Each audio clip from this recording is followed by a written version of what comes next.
اعوذ باللہ من الشیطان الرجیم، بسم اللہ الرحمن الرحیم۔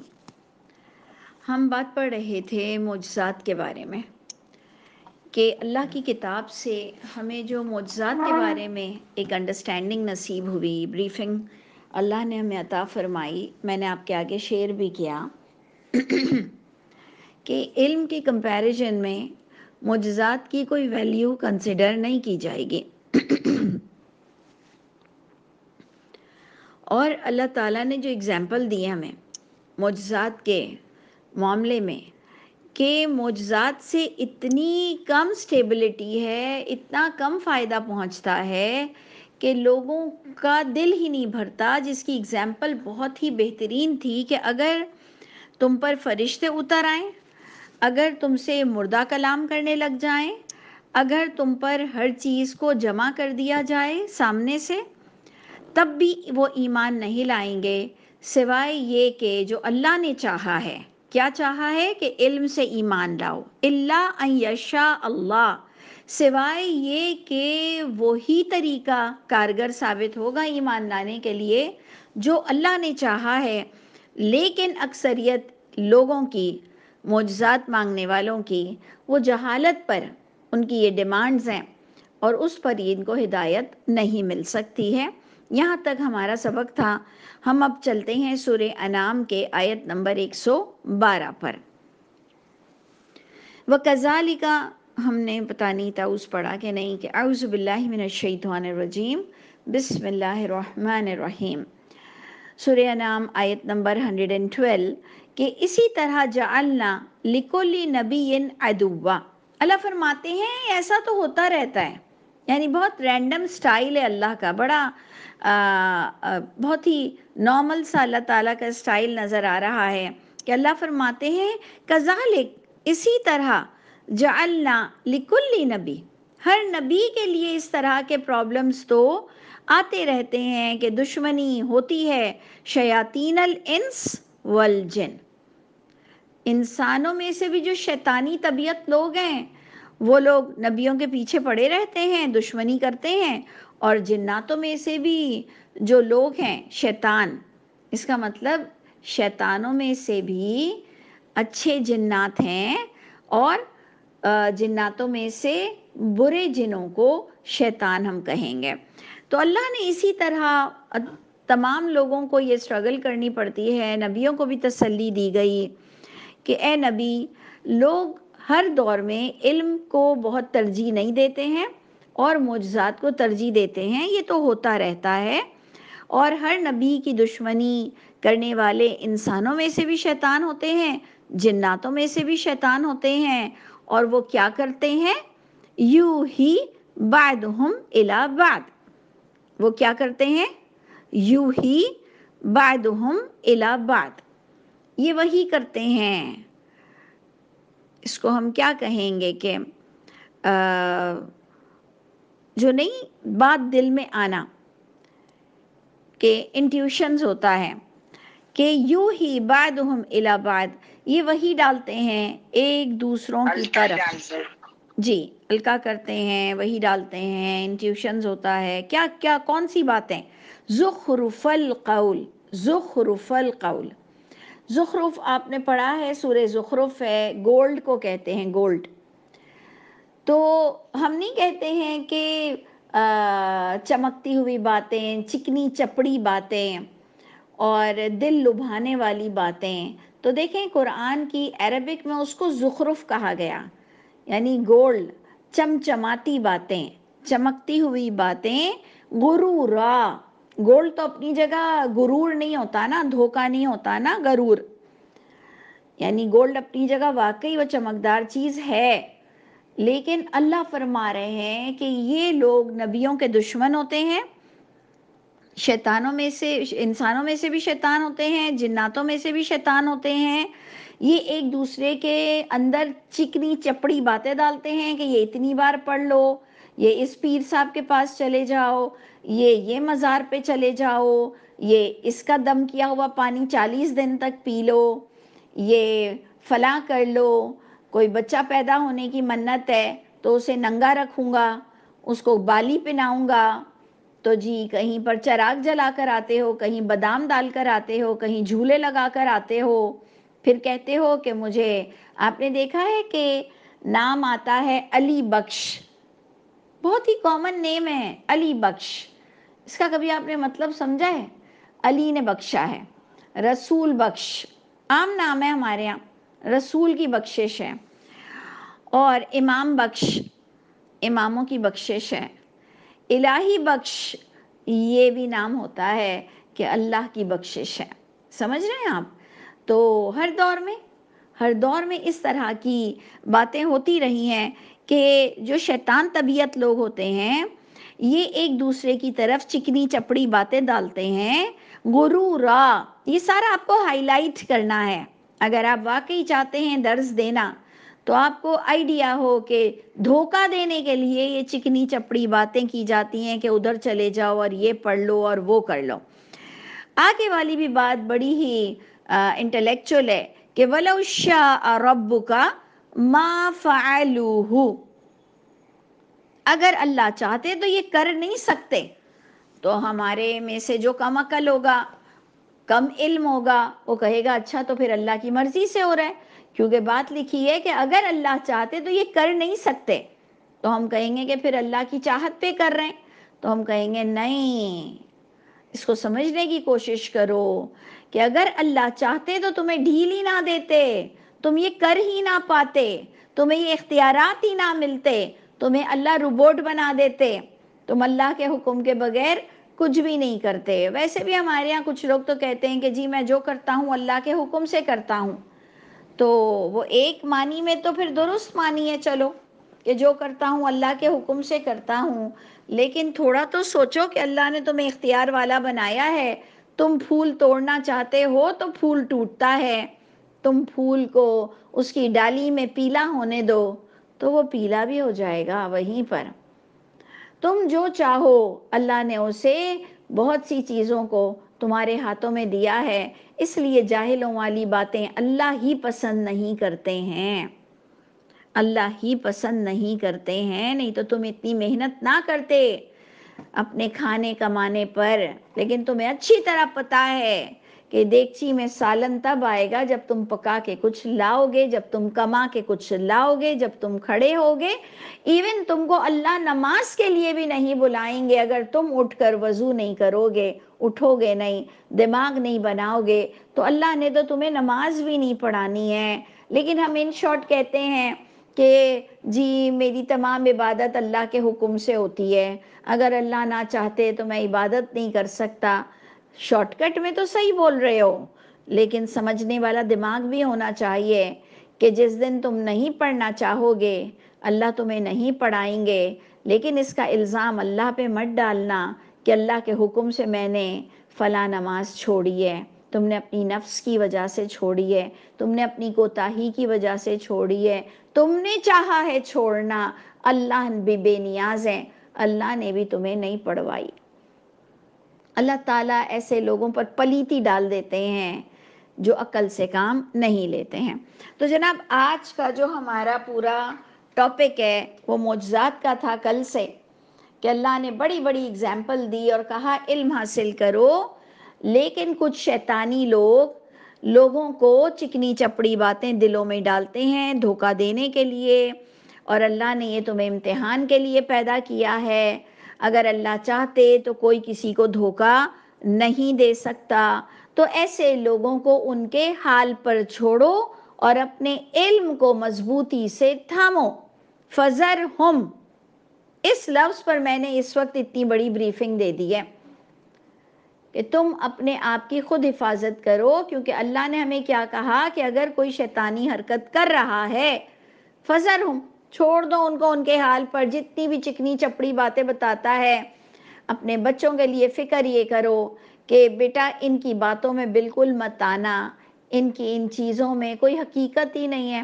اگر کسی کو شفا مل بھی جاتی ہے تو مندر کی گھنٹی بجانے سے بھی لوگوں کو شفا مل جاتی ہے، مندر میں بتوں کی پوجا سے بھی ان کی آرزویں پوری ہو جاتی ہیں، جبکہ پس پشت وہی اللہ کی ذات ہے۔ تو بچے ان باتوں میں آنے کی ضرورت نہیں ہے. یہ مزاروں، یہ قبروں، یہ تعویذ، یہ دم کیے ہوئے پانی، یہ خود ساختہ عقیدے، یہ خود ساختہ قصے کہانیاں، یہ ہم پہ، ایمان والوں پہ سچتی نہیں ہے. ان سے پرہیز کرو، دور رہو. تو فذرہم، چھوڑو ان کو ان کے حال پر. وما یفترون، جو یہ گھڑ رہے ہیں تم ان کو ان کے حال پہ چھوڑو، اپنی فکر کرو. اور ہماری پچھلے سورہ انعام میں اس کی بریفنگ اور بھی آ گئی کہ جتنا ان کو سمجھا سکتے ہو محبت کے ساتھ سمجھاتے رہو. کم از کم ان کے ساتھ گناہ میں وہ میٹنگ، وہ پارٹی گناہ والی یا وہ سٹنگ وہ اٹینڈ مت کرو، اور ان کو تھوڑا بہت اچھے الفاظوں سے سمجھا بھی دیا کرو. یہ تمہاری ذمہ داری ہے. آیت 112 بڑی انٹلیکچوئل سمجھنے والی تھی، لیکن آیت 113 بھی اکثر مجھ سے لوگ پوچھتے ہیں کہ یہ ہمیں سمجھ نہیں آتی. تو پلیز تھوڑا کانسنٹریٹ کیجئے کہ دوبارہ بھی آپ مجھے فون کریں گے یا واٹس ایپ کریں گے کہ ہمیں سمجھ نہیں آتا، تو میں بالکل سمجھانے کو تیار ہوں گی. لیکن آج بھی ہم اس کو تھوڑا کانسنٹریٹ کر لیں تو انشاءاللہ ضرورت نہیں پڑے گی. ٹھیک ہے؟ تو دیکھیں اس کے لیے بڑے فون آتے ہیں. کیا ہے اس کے اندر کہ سمجھ نہیں آتی بات؟ کیونکہ اس کے الفاظ پر غور کیجئے. 113 یہی جو بات ہو رہی تھی کہ شیطانیت ایک دوسرے کے کانوں میں دلوں میں ڈالتی ہے، دھوکہ دیتی ہے. تو وَلِتَصْغَىٰ إِلَيْهِ أَفْئِدَةٌ، تو یہ ساری چیزیں شیطانیت کی، اس کی طرف اشارہ جائے گا کہ یہ ساری شیطانیت کی چیزیں تاکہ مائل ہوں ایسے لوگوں کی طرف، ان باتوں کی طرف، دل الذین لا یؤمنون بالآخرہ، ان لوگوں کے دل اس کی طرف مائل ہو جائیں جن کے پاس آخرت کا بھی صحیح عقیدہ نہیں ہے. یعنی ایک تو اللہ تعالیٰ نے آپ کو بتایا کہ یہ شیطان جناتوں میں سے اور انسانوں میں سے یہ چکنی چپڑی باتوں سے لوگوں کے دلوں کو اپنی طرف مائل کرتے ہیں. تو اللہ بھی فرما رہے ہیں کہ یہ ٹیسٹ ہے، میں چاہتا تو تم یہ حرکتیں کر ہی نہیں سکتے، تو اس لیے اس آزمائش میں چوکنے رہو. اور یہ اس لیے کیا جاتا ہے یہ شیطانی حرکتیں کہ تاکہ چن چن کر وہ لوگ الگ ہو جائیں جن کو آخرت کا بھی ایمان نہیں، کہ اللہ کے یہاں کوئی شفاعت، کوئی حوض کوثر اور کوئی وکالت نہیں ہونے والی ہے. تو جن کے پاس آخرت کا ایمان نہیں ہے کہ پورا کے پورا معاملہ اللہ کے سپرد ہوگا. یوم لا تملک نفس لنفس شیئا، یہ وہ دن ہوگا کہ کوئی نفس کسی نفس پر کوئی اختیار نہیں رکھے گی. والامر یومئذ للہ، اور یہ وہ دن ہوگا کہ تمام معاملات اللہ کے ہاتھ میں ہوں گے. اللہ کی رسول تک یہ فرماتے ہیں کہ میرے پاس بھی اختیار نہیں کہ میں اپنے لیے بھی نفع اور نقصان کا اختیار رکھوں، نہ تمہارے لیے.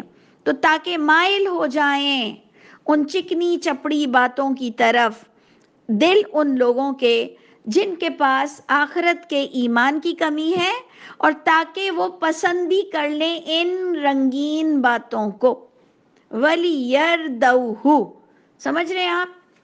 تھوڑا سا عربک کی وجہ سے لوگوں کو سمجھ نہیں آتا کہ یہ کیا لکھا ہوا ہے، کہ چکنی چپڑی باتوں سے ٹیسٹ ہو جاتا ہے ان لوگوں کا جن کے دل میں پیورٹی نہیں ہے ایمان، آخرت کے ایمان کی، اور تاکہ ایسے لوگ پسند کرنے لگ جائیں لِيَرْضَوْهُ، تاکہ وہ ان باتوں کو پسند بھی کرنے لگ جائیں، ان رنگ برنگی چیزوں کو. وَلِيَقْتَرِفُوا، اور تاکہ وہ قطرہ، تاکہ وہ بھی کرنے لگ جائیں ما ہم مقترفون، جو وہ خود اس میں انوالو تھے یہ بھی ان میں انوالو ہو جائیں اور ان کی پوری ایک جماعت بن جائے. آپ کو کیا لگتا ہے کہ یہ مسلک کہاں سے شروع ہوا ہوگا؟ میں تو پھر بڑی پازیٹیو ہو کر یہ بات کہنے کو تیار ہوں کہ امام ابو حنیفہ نے تو اپنا مسلک خود اسٹارٹ نہیں کیا ہوگا. باقاعدہ آن ریکارڈ میں بڑی ذمہ داری کے ساتھ کہہ رہی ہوں کہ امام ابو حنیفہ کو یہ پتہ ہی نہیں ہوگا کہ لوگ حنفی ہیں ان کے نام کی وجہ سے. اور انہوں نے کوئی مسلک بھی ایجاد کیا ہے اور لوگ حنفی بن کر بیٹھے ہوئے ہیں، اور اس میں بھی کوئی حنفی دیوبند ہے تو کوئی حنفی بریلوی ہے، اور دونوں بھی ایک دوسرے سے اختلاف کرتے ہیں لیکن بنے ہوئے حنفی ہیں۔ بیچارے امام شافعی کو بھی نہیں پتہ ہوگا کہ جی کوئی شافعی مسلک زمین پر ایگزسٹ ہے اور لوگ شافعی بنے پھر رہے ہیں۔ تو یہ سب چیزیں آپ کو کبھی غور کرنی ہے، کبھی آپ نے کی؟ وَلْيَقْتَرِفُوا مَا هُمْ مُقْتَرِفُونَ، تاکہ یہ بھی کرتے رہیں جو وہ کر رہے تھے۔ یہ چاہ رہے ہیں کہ ہم نے جو چیز سوچی، ہم نے جس طرح ایک مسلک بنایا، ہم نے جس طرح تقلید کا کلیدہ پھندا پٹا لوگوں کے گلے میں ڈالا، ان کو وہ جو بیعت کا طریقہ بتایا۔ ایک زمانے میں کچھ لوگ بیعت کے لیے اٹھتے تھے، ابھی بھی ہیں، اور یا تو یہ تقلید کا پٹا ہے، اور یہ سب کس طرح سے وجود میں آیا ہوگا؟ آپ کو کچھ سمجھ آتی ہے؟ تو یہ چیزیں بڑی غور سے دیکھیے کہ انسان یہ چکنی چپڑی باتوں میں آ جائے۔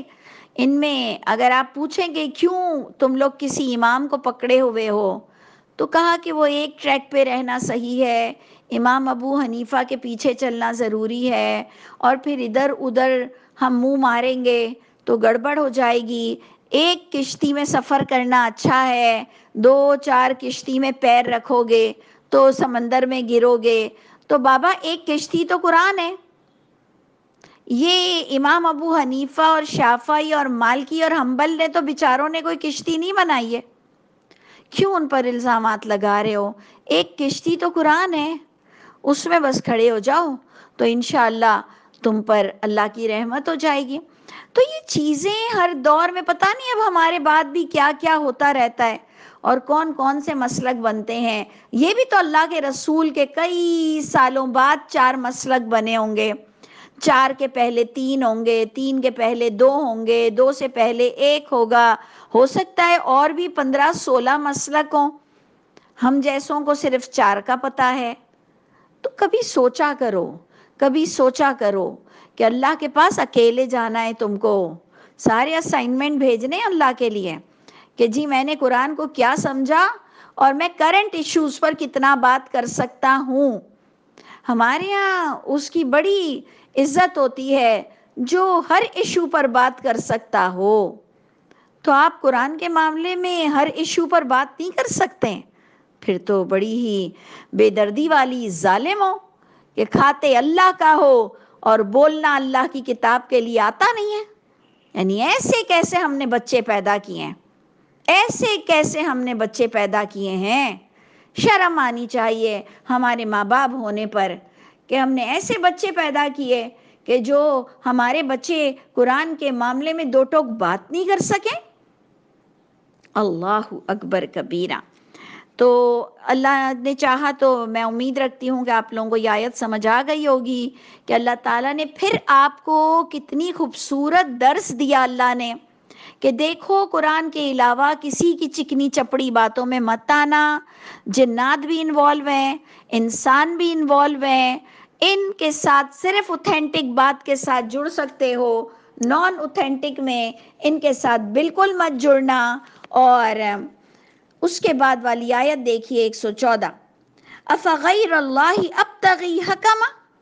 دیکھ لیا آپ نے کہ اللہ کے رسول کو کس کس چیزوں کے لیے لڑنا پڑا، اور اللہ کے رسول پر پریشر کتنی باتوں کا تھا۔ جیسے ہم پر دوسری طرح کے پریشر ہیں کہ آپ کسی بھی امام کو نہیں مانتی ہیں، ارے میں کیا مانوں، انسان مانوں نا، اور کیا مانوں، نہیں ان کو بڑا نہیں مانتی، آپ کسی کی بھی اتباع نہیں کرتی، آپ غیر مقلد ہیں۔ ارے بھائی کافر تو نہیں ہوں نا، قرآن تھاما ہوا ہے، قرآن پڑھا رہی ہوں، تب بھی بندہ سمجھتا ہے یہ کوئی کافر ہے۔ یہ حال ہو چکا ہے تو پرواہ نہیں کرنی، اللہ جب آپ کو کافر بولیں گے اس کا دکھ ہونا چاہیے۔ اللہ کے گھر اگر آپ کا کوئی سٹیٹس نہ ہو تو دکھ ہونے کی بات ہے۔ تو اللہ سے دعا کریں کہ اللہ مجھے مومنوں والی کوالٹی نصیب فرمائیے۔ تو دیکھ لیجئے اللہ کے رسول پر کیا پریشر تھا۔ اللہ بتا رہے ہیں کہ کیا اللہ کے علاوہ میں تلاش کروں کوئی حاکم؟ یہ سٹائل ہے آیت کا کہ اللہ کے رسول کہہ رہے ہیں کیا اللہ کے علاوہ میں کوئی حاکم تلاش کروں؟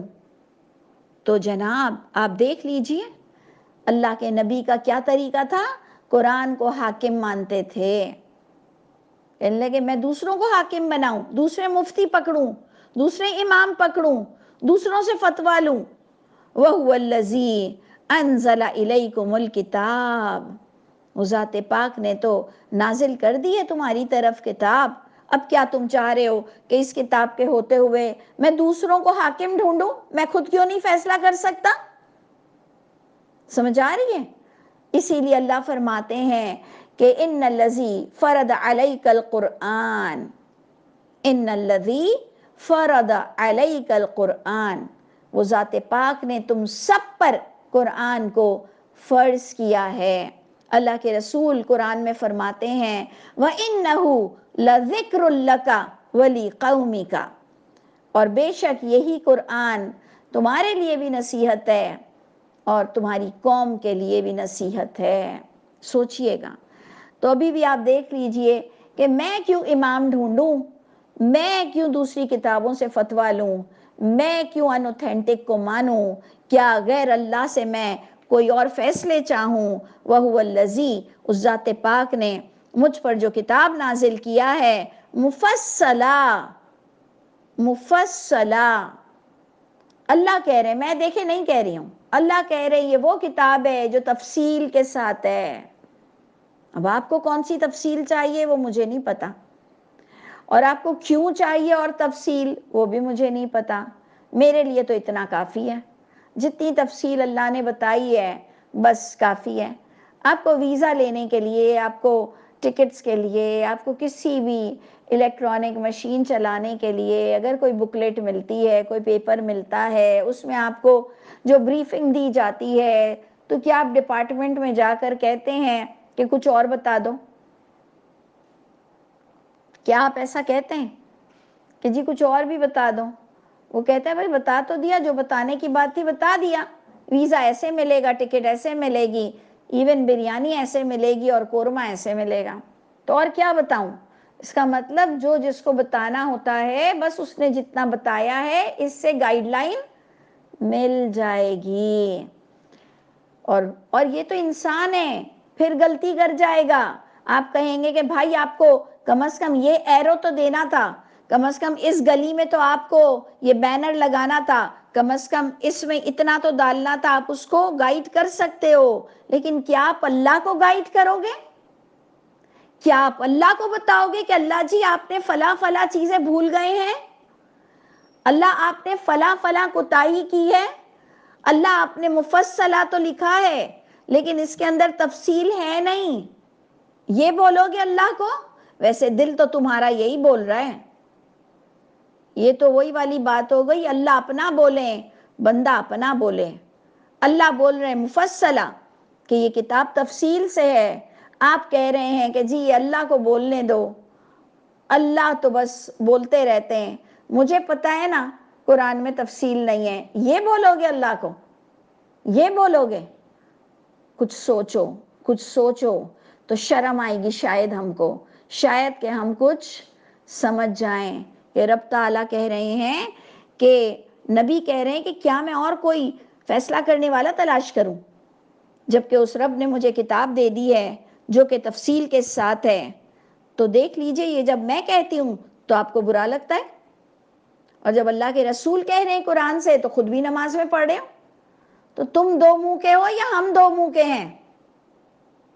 کوئی تو ایک ہے نا منافق، کوئی تو ہے نا غلط۔ یہ الگ بات ہے کہ ہم دعا مانگیں کہ اللہ ہمیں عمل والا بنا دے، لیکن کتاب میں تو یہی لکھا ہے کہ بس فیصلے کی کتاب آپ کے پاس ہے، جو اس میں نہیں ہے اس کے لیے پیچھے مت پڑو، وہ دین نہیں ہوگا۔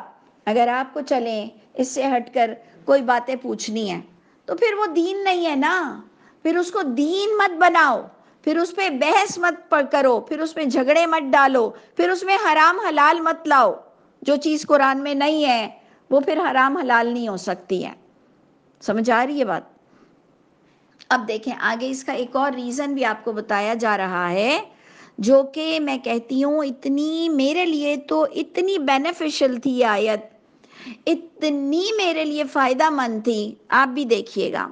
والذین آتیناہم الکتاب، اللہ بتا رہے ہیں بہت بڑی بریکنگ نیوز ہے، وہ لوگ جنہیں ہم نے کتاب دی تھی جو پہلے بھی جن کے پاس کتاب کا علم تھا اللہ کے نبی کے دور میں، یعلمون، وہ لوگ اچھی طرح علم رکھتے ہیں کہ انہو، کہ بے شک یہ کتاب بھی منزل ہے من ربی کا ہے۔ لگ رہا ہے آپ کو امپورٹنٹ آیت؟ میرے لیے تو کم از کم، کوئی مانے نہ مانے، مجھے تو خزانہ مل گیا قرآن سے کہ یہ کتاب پچھلی کتابوں کو تصدیق کر رہی ہے۔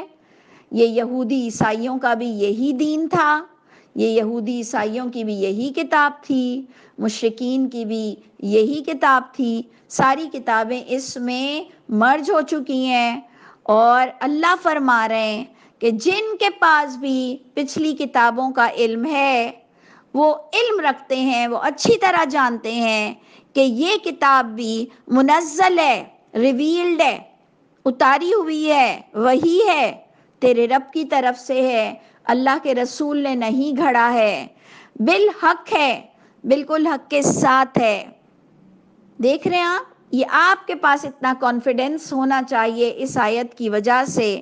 تو فَلَا تَكُونَنَّ مِنَ الْمُمْتَرِينَ، تو اے لوگوں تم میں سے کوئی بھی ہرگز نہ ہو جائے شک کرنے والوں میں سے، کہ جی پہلے پردے کے قانون کچھ اور تھے، شراب کے قانون کچھ اور تھے، نماز تو ہمارے جیسی تھی نہیں، یہ سب ایسا ہی تھا جو قرآن میں ہے، اس لیے صلاۃ کا کوئی سوال ہی نہیں اٹھا کہ یہ پڑھنے والی صلاۃ ہوتی کیا ہے، پڑھنے والی صلاۃ کے بارے میں کوئی ڈسکشن ہی نہیں ہوا، کیونکہ عام انسان مسجد حرام میں تھا، یہ سارے یہودی عیسائی مشرک یہ سب مسجد حرام میں بیٹھک ڈالنے والے تھے، جیسے آج شیعہ، سنی، اسماعیلی، سارے مسلک، اہل حدیث سب مسجد حرام میں بیٹھے ہوتے ہیں، بالکل یہ بھی صرف سارے مسلمان تھے،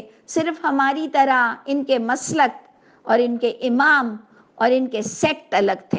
سمجھ آ رہی ہے بات؟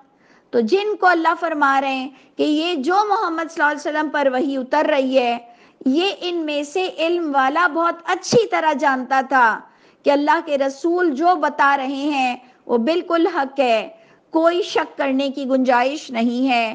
تو اے لوگوں یہ نہ بھی مانے تو تم ان کی فضول چکنی چپڑی باتوں میں مت آنا، ان کے نئے رولز کو فالو مت کرنا، اور جو قرآن بتا رہا ہے اس کے مطابق اس کتاب کو مضبوطی سے پکڑنا، اور معجزات کے چکروں میں بھی مت پڑنا، کیونکہ یہ الہامی کتاب ہی بہت بڑا معجزہ ہے کہ جو پچھلی پوری کتابوں کو جس نے کھول دیا، تو ہرگز شک کرنے والوں میں سے نہ ہونا۔ اللہ تعالی ہم سب کے حامی و ناصر ہوں۔ سبحان ربک رب العزت عما یصفون وسلام علی المرسلین والحمد للہ رب العالمین۔